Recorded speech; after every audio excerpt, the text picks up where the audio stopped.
Hey guys, it's Ben at the B&E shop coming to you with a B&E update. This update is for the release of our version 3 of the 240 hybrid torque rods. We've been selling this product in its various iterations, I think for around four years now, and everyone really likes it. I think it's a good product, and I just wanted to give you a quick video about some of the key differences of V3, and I have a V1 unit here just to give you a reference to how drastically it's changed between where we started and where we are now. So let's get into it. The first obvious difference is we have color options now. We have a bronze unit, we have an eggplant unit, and we have a black unit. Black's traditional, it's what we've been selling in the past. Eggplant currently matches our axle bearings and the Lux steer perches that we sell.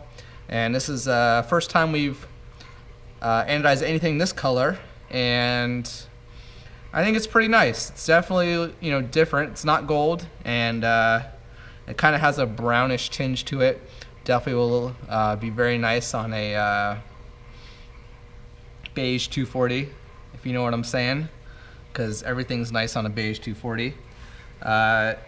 Additional revisions include, we did another round of FEA analysis on the structural profile of the beam.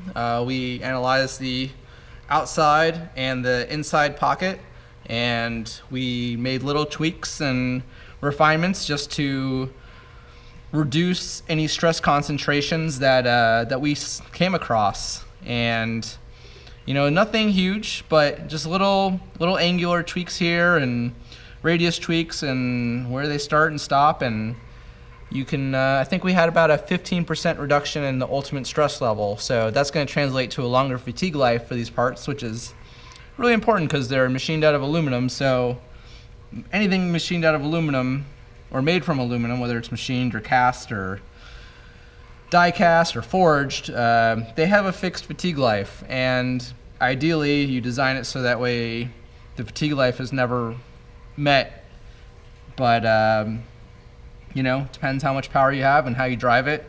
Nothing is invincible, and when you're dealing with aluminum, you got to be really careful with how you design it and make sure that all the stresses stay low so the part lives a happy long life, and then you have happy long customers, if you know what I'm saying.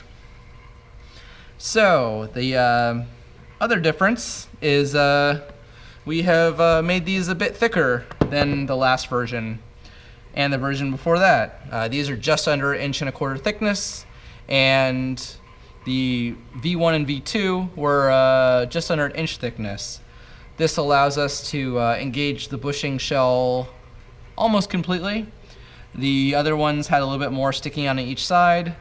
Shouldn't really affect the strength of the bushing interface at all because the rubber doesn't go all the way to the outside edge, so the areas that it's touching they're not really high stress zones, but it does give us some more meat in this area, which is really nice because that gets thin for body clearance reasons, and having more beef there is nice, and some more beef here around the hole is where the rod end and the adjuster goes in is also nice.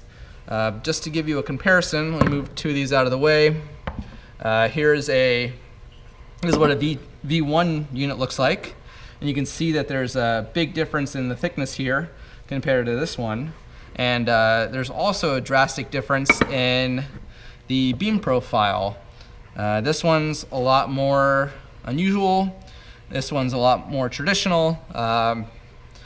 They both do the job, and they just do it a little differently.